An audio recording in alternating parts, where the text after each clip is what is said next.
जेसीसीआई ने जम्मू बंद की कॉल दी। आज 22 सितंबर है और आज के दिन इस जम्मू बंद का असर जम्मू के अलग अलग मार्केट्स में देखने को मिल रहा है।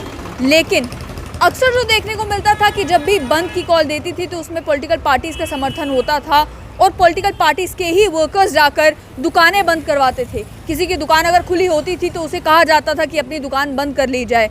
लेकिन इस समय मैं नगरोटा की मार्केट में हूँ और नगरोटा की ये मार्केट आप ऑलरेडी जानते हैं कि नेशनल हाईवे बन जाने के बाद से इस मार्केट में जितने भी कारोबारी हैं उन्हें बेइंतहा नुकसान हो रहा था। उसके बावजूद भी जेसीसीआई की बंद की कॉल देने के बाद आज नगरोटा मार्केट भी आपको बिल्कुल बंद दिखेगी।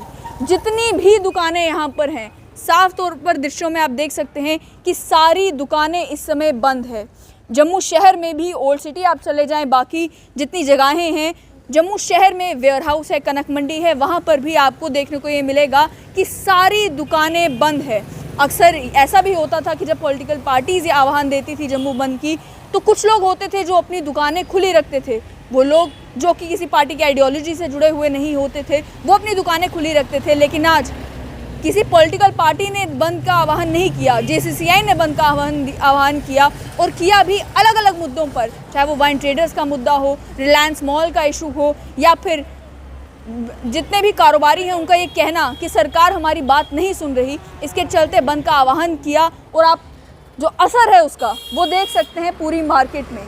हालांकि ट्रांसपोर्ट अभी भी आपको सड़कों पर नज़र आएगा, लेकिन दुकानों में एक यूनिटी ये देखने को मिल रही है कि नगरोटा की इस मार्केट में भी आज सभी दुकानें बंद हैं। जितनी भी दुकानें आपको इस मार्केट में नज़र आएगी, हालांकि मार्केट छोटी सी है लेकिन इस मार्केट में एक भी दुकान इस समय आपको खुली हुई नज़र नहीं आएगी। इस बार बात करेंगे क्योंकि अक्सर भी यहाँ पर जम्मू बंद की कॉल दी जाती है। तो मेरे साथ हैं मेरे कलीग सुरेंद्र सागर जी। सागर जी, आपने तो बड़े जम्मू बंद देखे होंगे जम्मू में। आपसे जानना चाहूँगी कि ये जो नज़ारा देखने को मिल रहा है, किसी पॉलिटिकल पार्टी का जो है उसने ये बंद की कॉल नहीं दी है लेकिन उसके बावजूद भी एक एक दुकान आज बंद है। देखो अस नगरोटा कस्बे च खड़ोते दे हाँ। जम्मू जेड़ा जम्मू शहर की अगर अस गल करचै तां पूरा जम्मू शहर अज बंद है। कि जेड़ी गलियां च भी जेड़ियां दुकानां ने, कई बारी केह् हुंदा कि जम्मू बंद हुंदा लेकिन गलियां च कई दुकानां जेड़ियां ओह् खुल्ली दियां हुंदियां न। अज्ज असें पूरे जम्मू शहरा गी चक्कर लाइयै दिक्खेआ, गलियें बिच्चें भी अस लंघे हाँ ते जैन बाजार, पीर मिठा, बिल्कुल बिल्कुल खलौने वाली गली या पक्के डंगे दा बिचला एरिया होई गेआ, पुराना जम्मू शहर के नवां जम्मू शहर के सारा बंद है। लेकिन एक नाराज़गी जेह्ड़ी है ओह् साढ़ा जेह्ड़ा उद्योग जां बपार मंडल जेह्ड़े न उं'दे च ते है। बाजार एसोसिएशनां जिन्नियां न उ'नें भी इस बंद दी काल दित्ती दी है और ख़ास गल है कि जम्मू शहर ते बपारी परेशान है गै, नाराज़गी है सरकार दा प्रति।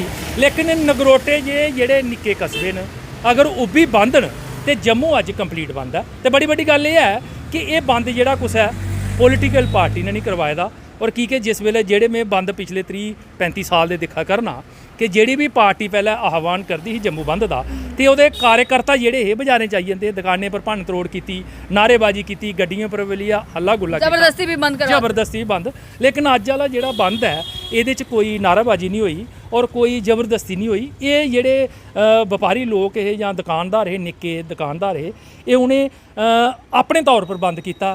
और एह् बड़ी बड्डी गल है कि इस स्हाबा दा बंद होना जेह्ड़ा एह् जरूर सरकार ताईं सोचने उप्पर सरकार की मजबूर करे।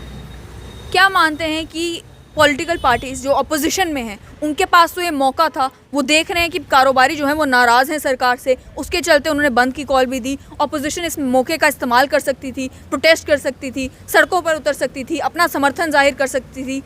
एक आध पॉलिटिकल पार्टी के अलावा तो वो भी देखने को नहीं मिला। देखो पॉलिटिकल पार्टी अगर इस बंद का आह्वान कर दी, खास करिए विपक्षी पार्टियां, तो फिर ये बंद सफल नहीं होना। कि बंद जद भी जम्मू शहर च होआ या जम्मू बंद होआ तो वह बंद करवाती ही भारतीय जनता पार्टी।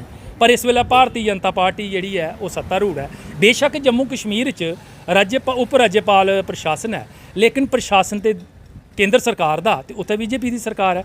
लेकिन ये बड़ी सोचने वाली गल है कि सफल बंद बीजेपी करवाती ही, लेकिन अज सफल बंद जिहड़ा है वह उद्योग जां वणज व्यापार संगठनें द्वारा करवाया गया है। तो ये जरूर बीजेपी ताईं भी सोचने वाली गल है कि बंद जिहड़ा वह कंप्लीट है। तो रही गल पॉलिटिकल पार्टियां दी, पॉलिटिकल पार्टियां समर्थन किया इस बंद का, पर पॉलिटिकल पार्टियां ये नहीं सोचन कि इस बंद का उन्हें कोई फायदा थोग की के पोलिटिकल पार्टियां ये नहीं सोचन कि ये जिहड़ा बंद है उंदे ताईं एक मुद्दा है या उनेंगी कोई एक जीवादान थोई जाग, वो तो बिल्कुल नहीं थोना की के तुसें दिक्खी के लिया पोलिटिकल पार्टियां सड़कों पर नहीं आईयां, ठीक है, उन्हें पता अपनी स्थिति का।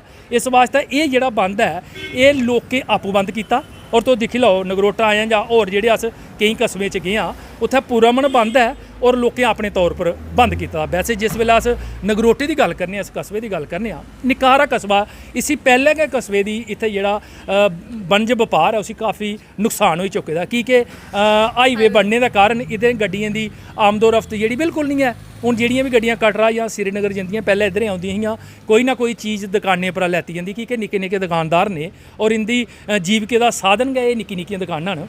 पर इसी अदुआं दा गै बड़ा घाटा होआ करदा है जदों नैशनल हाईवे पर गड्डियां दी आना जाना शुरू होई आ, पर बावजूद एहदे अज इन्हें लोकें भी बंद कीता दा, ये बड़ी वड्डी गल है।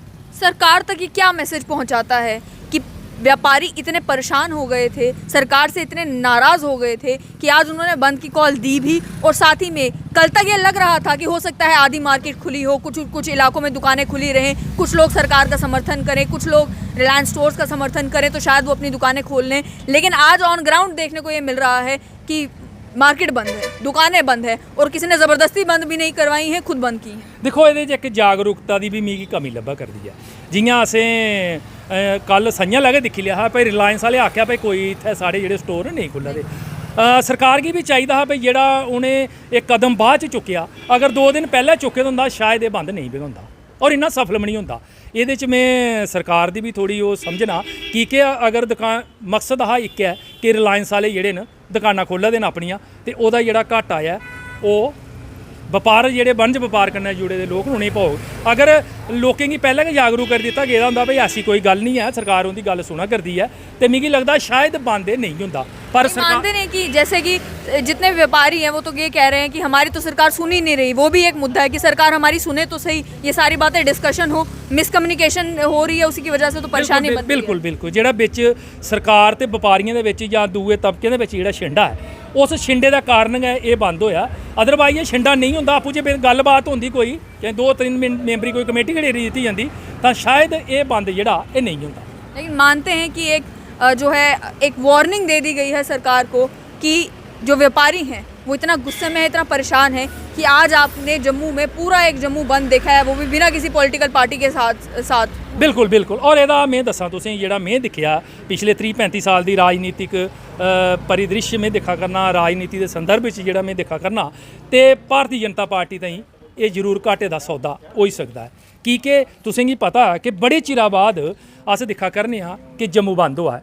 और इस जम्मू बंद सिर्फ जम्मू शहर बंद नहीं हुआ, जेह्ड़े निक्के मोटे जेह्ड़े नगरोटे जां निक्के कस्बे न उत्थै भी ज़्यादातर जेह्ड़ा ओह् बंद दिक्खने च आवा करदा है। और सरकार गी भी हुण ये सोची लैना चाहिए भी कोई भी ओह्दा जेह्ड़ा फैसला है, कोई भी ओह् अगर कोई गल करदी है तो लोकें कन्नै जेह्ड़ा उनेंगी जागरूक करी लैना चाहिए जां लोकें कन्नै गल करी लैनी चाहिए।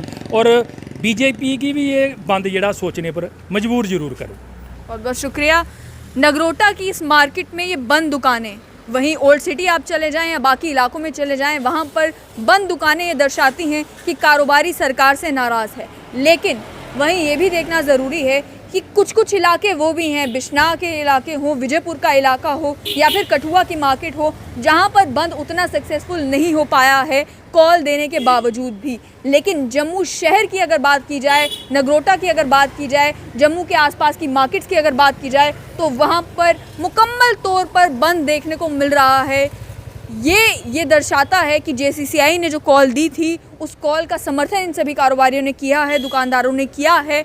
अब देखना ये होगा कि रिलायंस मॉल्स को लेकर जो है वो तो कह दिया गया है रिलायंस कंपनी द्वारा कि हम यहाँ पर स्टोर्स नहीं खोल रहे, लेकिन बाकी जो सारे मुद्दे थे व्यापारियों के, क्या उनको लेकर सरकार सीरियस होती है? क्या सरकार स्टेक होल्डर्स को कंसीडर करती है अपने डिसीजंस लेने से पहले, या फिर JCCI को ये सक्सेसफुल बंद करने के बावजूद भी एक हफ्ते के बाद यही कहना पड़ेगा कि सरकार अभी भी हमारी नहीं सुन रही?